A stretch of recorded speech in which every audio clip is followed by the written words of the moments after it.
Gracias a Dios por su misericordia.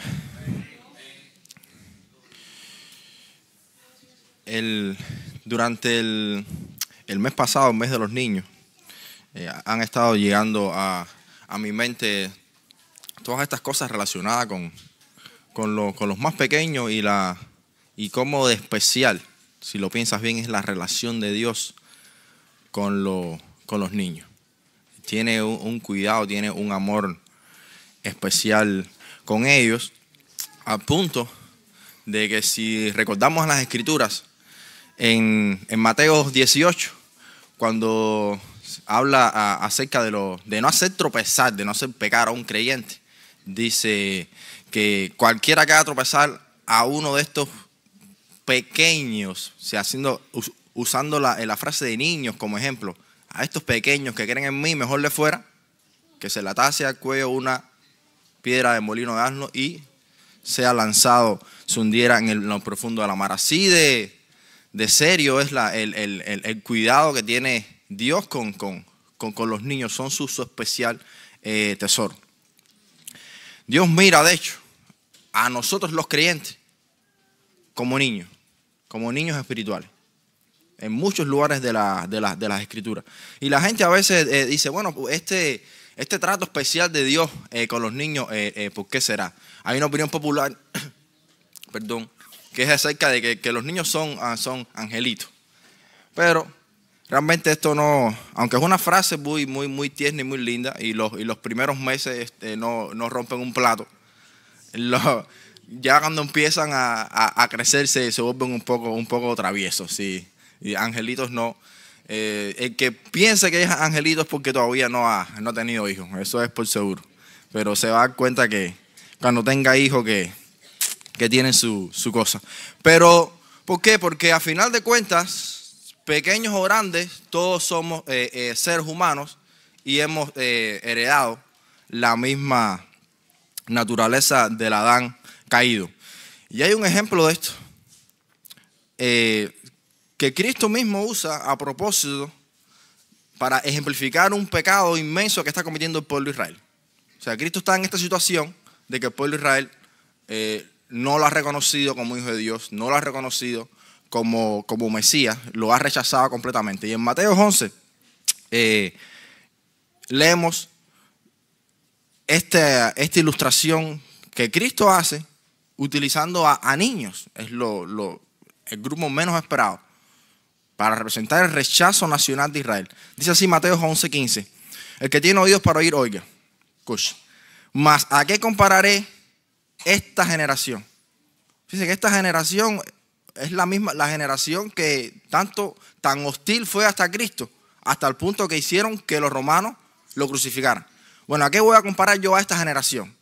Es semejante a los muchachos o niños que se sientan en las plazas y gritan a sus compañeros diciendo: os tocamos flauta y no bailasteis, os entonamos canciones de duelo y no llorasteis.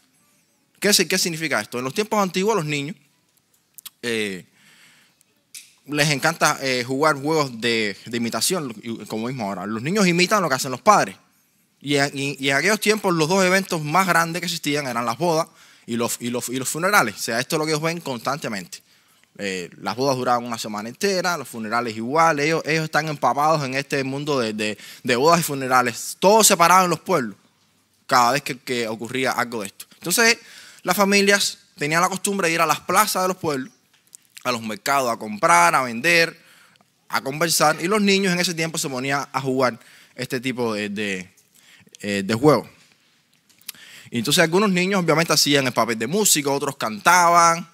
Y se esperaba que los demás que no estaban participando del main stage que respondieran, ¿no? Sea baile o si estaban jugando funeral, ahí veías a uno tirado en el piso con una sábana blanca tapado, tal vez algunos lo cargaban y se ponían a cantar canciones tristes. No era algo con maldad, era algo que ellos simplemente hacían porque es lo que miraban constantemente. Entonces, aquí dice, bueno, jugamos. Hay unos niños que son tan caprichosos, tan complicados, tan, que están jugando juego alegre Y dice que ellos no quisieron participar. Ellos simplemente no están de humor para eso. Entonces ellos dicen, bueno, tal vez que no están de ánimo o tienen otro tipo de personalidad, no están alegres, pues bueno, vamos a cambiarle. Vamos a jugar un juego triste. Pero tampoco. Os tocamos flauta y no bailaste. Os entonamos canciones de duelo y no lloraste. Son unos niños como que aguafiesta. ¿Y qué significa esta historia que Cristo hace? Bueno, mismo lo explica en el versículo 18, dice, porque vino Juan, que ni comía, ni bebía, o sea, era como un símbolo fúnebre, viviendo en el desierto, comiendo langosta, o sea, saltamontes y miel silvestre, o sea, teniendo una vida con una dieta mínima para vivir, es como algo sombrío, nada más hablando de arrepentimiento, algo sí bastante estricto.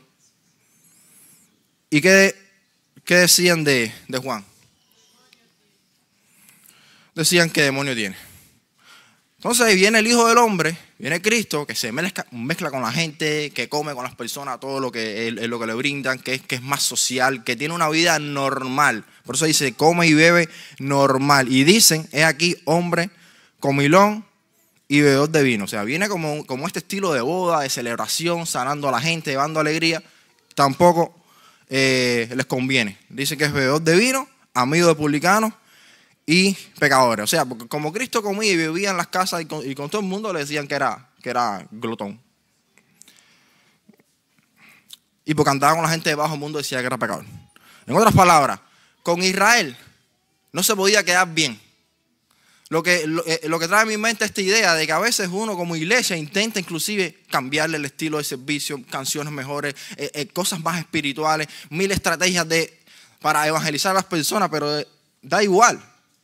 El que no tiene para oídos para oír, como sea que le presente el evangelio, de todas maneras va a decir que no.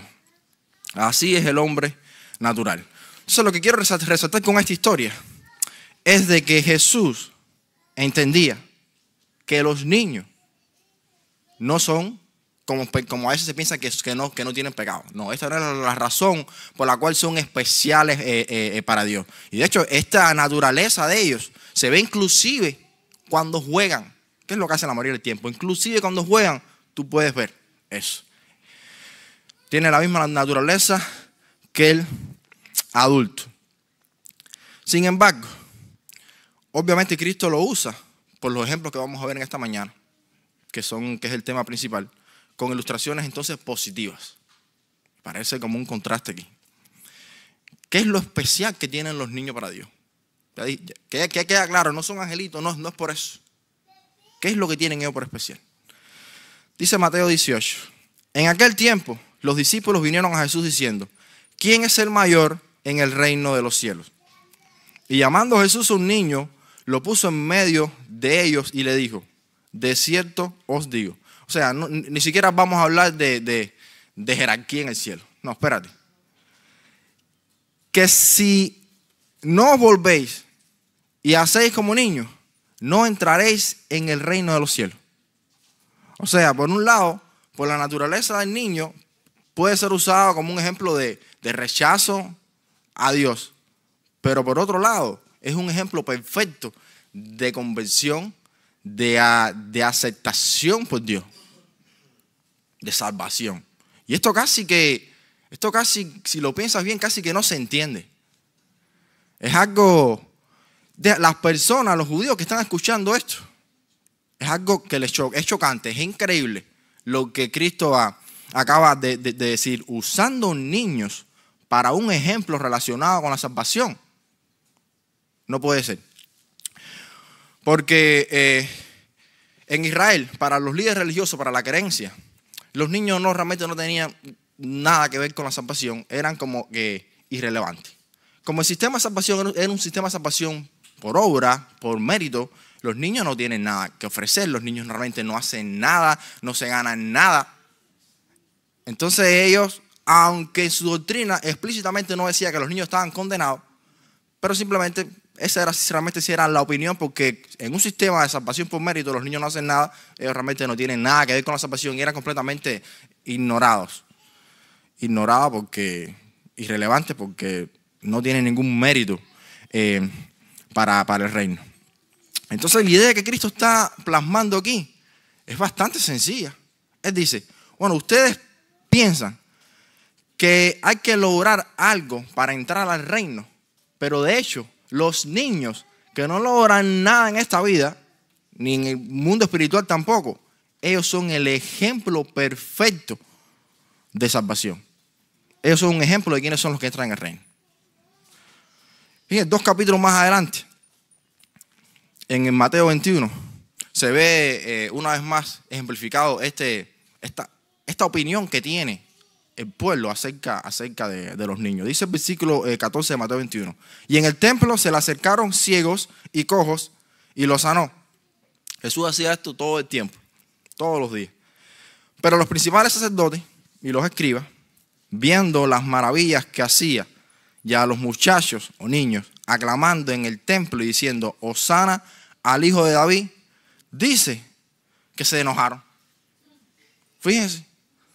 Los niños están dando vuelta en el templo y ellos ven a Cristo sanando y ellos se empiezan a decir Hosana. Hosana es el término para reconocerlo como Mesías. ¿Y de dónde ellos sacan esto? Bueno, de donde sacan todo. Los niños simplemente están imitando porque ese mismo día había sido la entrada triunfal a Jerusalén de Cristo y el pueblo estaba clamando Hosana al Hijo de David. Entonces ellos, de ahí es que sacan esta idea. Tal vez lo están haciendo sin un conocimiento profundo, pero lo lindo aquí es que Dios los está utilizando para la alabanza. Y esto molesta a los líderes, a tal punto que dice el versículo 16, y le dijeron, oye, es lo que estos dicen, estos niños, estas cosas. Jesús le dijo, sí, nunca leíste de la boca de los niños y de los que aún maman, fundaste la alabanza. O sea, estamos hablando inclusive de niños bien chiquitos que todavía casi ni hablan. Esto ofende a la gente en un sistema de salvación por mérito. Porque tú tienes que tener ciertos conocimientos y cierta madurez espiritual para alcanzar el derecho. No tienes nada que ver con la salvación, mucho menos derecho a rendir alabanza. Esto es algo que es increíble, esto es inaceptable. Tienes que ganarte el derecho de hacer eso. Son realmente irrelevantes en este mundo. Entonces, pero mira lo que Cristo dice, y es la bomba que Cristo está tirando en este momento. Mateo 19. Entonces le fueron presentados unos niños para que pusiera las manos sobre ellos y orara. El buen padre, a pesar de esta creencia que había, el buen padre en este tiempo, siempre quiere que a su niño le vaya bien, que sea salvo, que tenga la bendición de Dios en su vida. Entonces, esto era costumbre. Los padres, sobre todo en estos días el día de la expiación, era normal, era costumbre que los padres llevaran a sus hijos a un erudito, a un profeta, a un escriba, a un fariseo, para que orara por ellos y le pusiera las manos. Y eso están haciendo estos padres, están llevando a los niños a Jesús. Y las oraciones, una de las oraciones más comunes que se hacían era que se pedía por 3 cosas. Que los niños fueran famosos en la ley, o sea, en la Torá. Eso quiere decir famosos, que sean reconocidos, ¿no? Cuando crezcan, sobre todo por su devoción y por su conocimiento de la ley y por su cumplimiento de la ley. Que sea famoso en cuanto a la ley. Que sea fiel en el matrimonio y que sea también que abundaran en buenas obras. Las limosnas, los ayunos, el cuidado de los pobres. Esta es una oración que inclusive hasta el día de hoy muchos judíos todavía la hacen por sus hijos. Y es una oración muy buena, aceptable, tiene sentido cuando tú piensas o vives en este sistema de salvación por mérito. Obviamente eso es lo que tú quieres, que tus hijos cumplan esas cosas para que se salve. Ahora, esta doctrina, esta idea, esta teología, inclusive había afectado, o era lo que los discípulos también entendían. Ellos también están influenciados, porque sigue diciendo, Mateo 19:13, pero los discípulos, a los padres vienen a traerlo para que presentarlo, para que Cristo pusiera las manos sobre él. Los discípulos les reprendieron. Imagínense los discípulos, imagínense el resto del pueblo. Es como que no molesten al maestro con estos niños. Esto no tiene sentido. Este mismo incidente, además, es contado también por Marcos y también por Lucas. Y dice, en Lucas, es interesante establecer el contexto. Antes de hablar acerca de esta presentación de los niños, de bendecir a los niños, Jesús cuenta una parábola. Dice Lucas 18:9. A unos que confiaban en sí mismos como justos y menospreciaban a los otros, dijo también esta parábola. 2 hombres subieron al templo a orar. Uno era fariseo, alguien de buena moral, religioso, guardador de los mandamientos, lo mejor. Y el otro publicano, o recaudador de impuestos. Y en estos tiempos, ser recaudador de impuestos, eso no tiene ningún problema, está todo bien. Pero en aquel tiempo, eran vistos como traidores, que habían vendido su alma al sistema romano. El publicano era lo peor. Lo peor, eso no tiene discusión ninguna. Entonces, por lo tanto, aquí estamos mirando que están entrando al templo a orar el mejor y el peor. Y escuchen lo que pasa. El fariseo, puesto en pie, oraba consigo mismo. Esto es una buena señal de que ya las cosas no van bien. Cuando tú oras para ti mismo, ya eso no va a llegar a ningún lado. Dice, oraba consigo mismo de esta manera. Dios, te doy gracias porque no soy como los otros hombres, ladrones, injustos, adúlteros, ni aún como este publicano. Ayuno 2 veces a la semana, diezmo de todo lo que gano. Cosas buenas. Es como yo cumplo todas las reglas, ¿viste?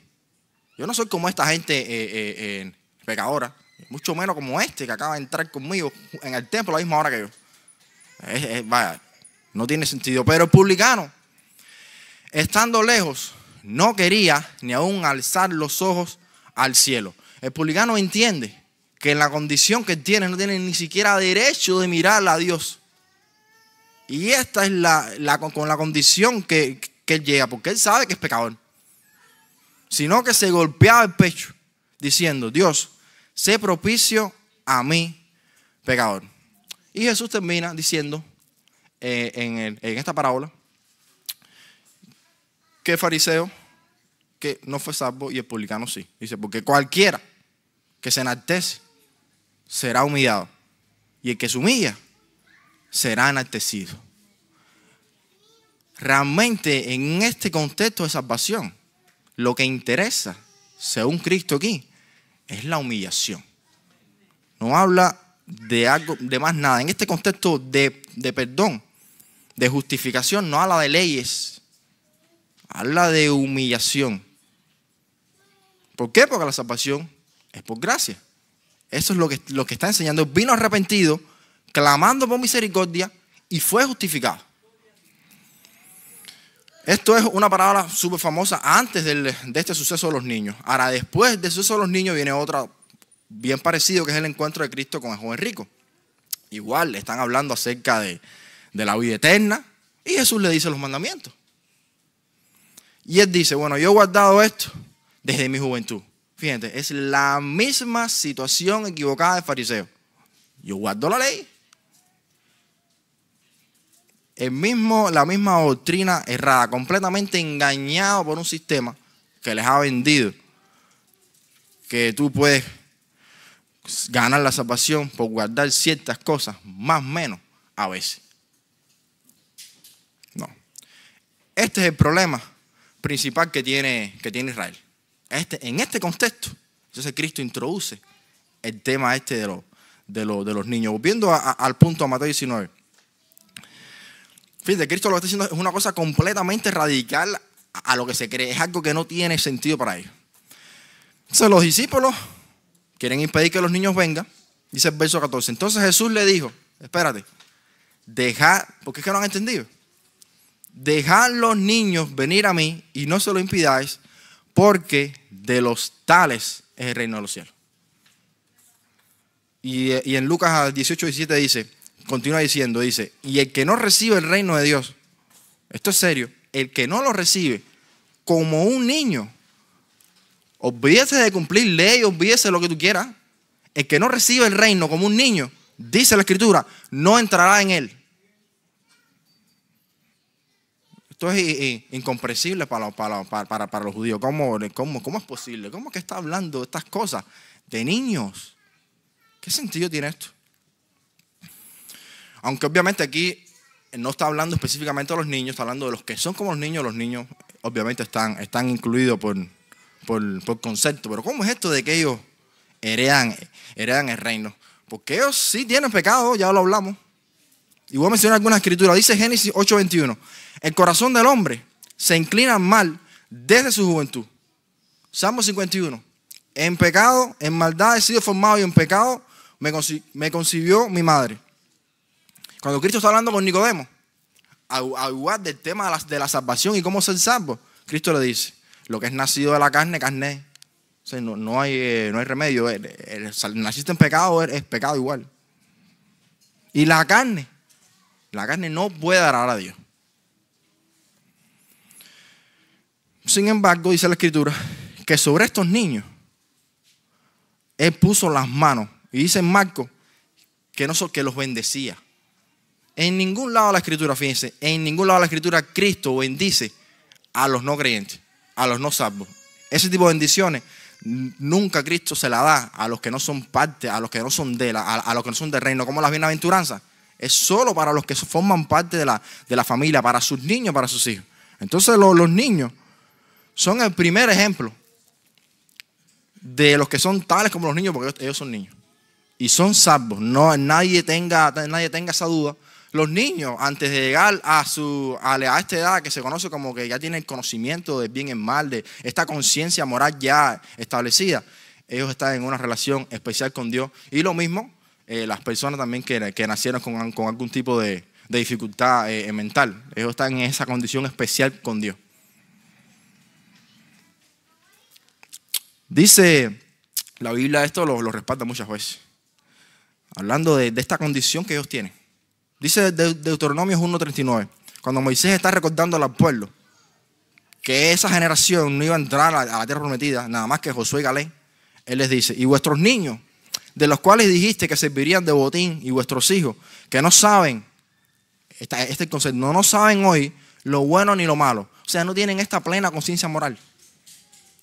Son especiales por eso. Ellos entrarán allá y a ellos le daré y ellos la heredarán. En Jeremías 19:4 se llama a los niños como inocentes. Esto no se les culpa el pecado. Sí pecan, pero no se les culpa. En Isaías 7:15 y 16 habla de que ellos están en una edad antes de que todavía no saben desechar lo malo y escoger lo bueno.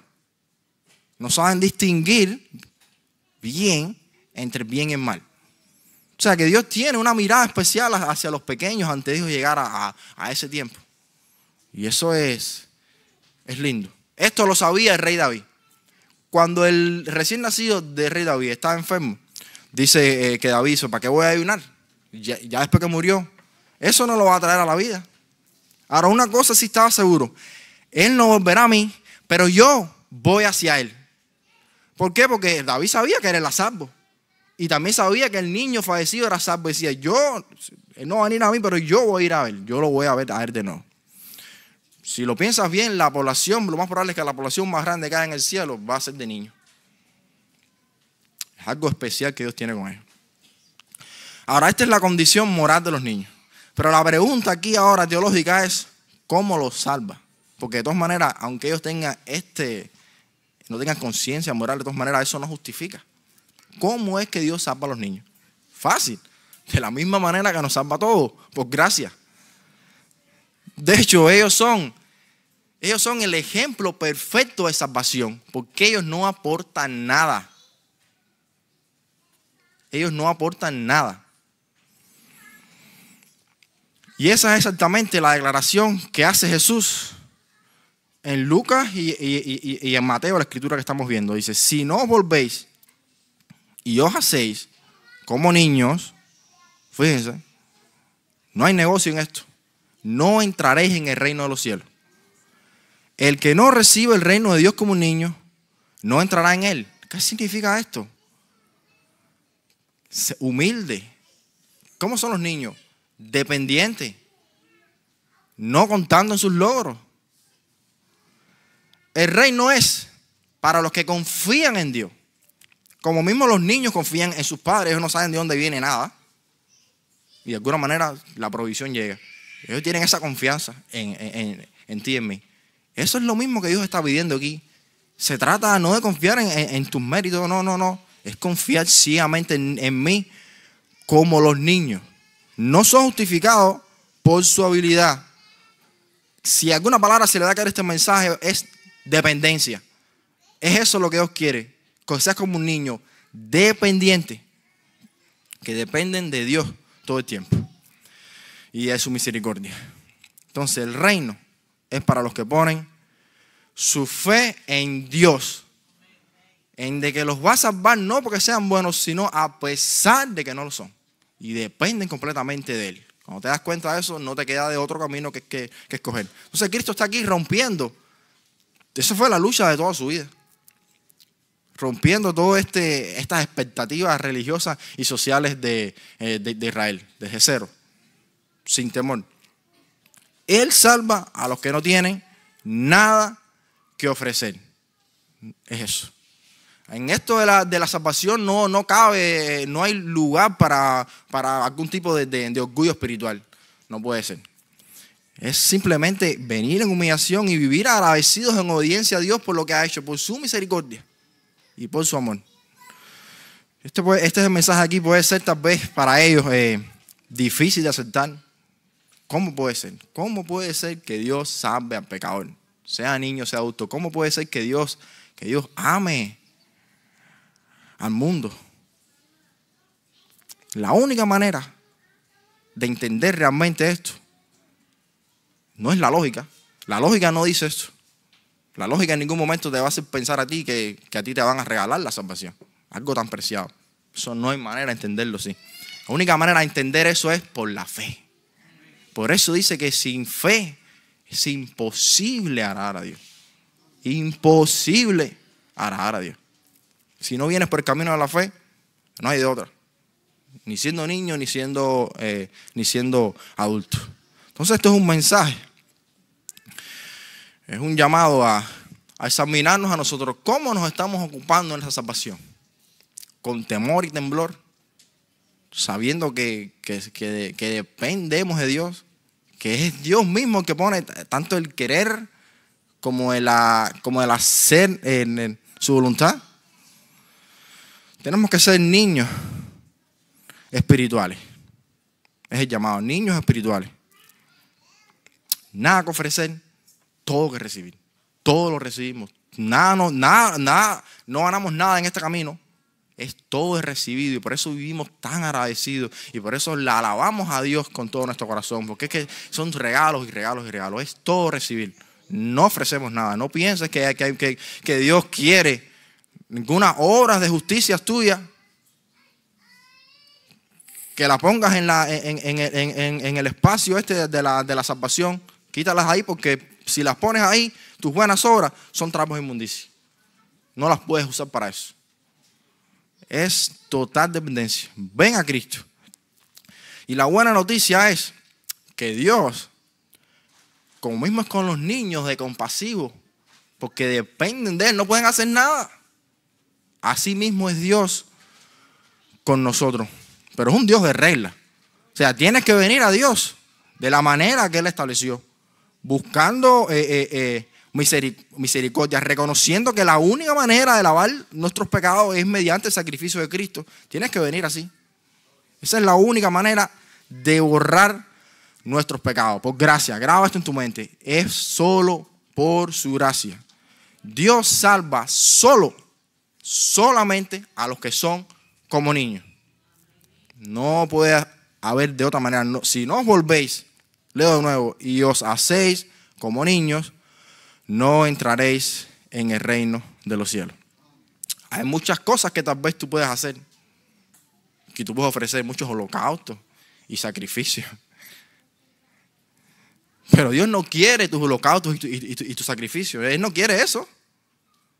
Dios no quiere tus obras de justicia.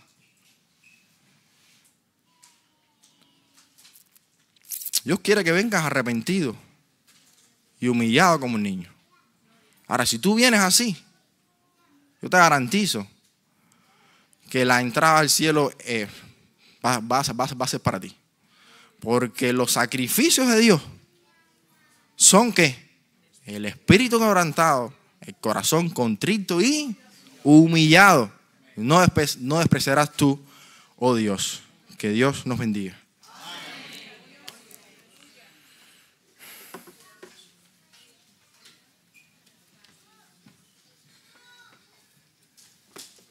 Damos gracias a Dios por el mensaje.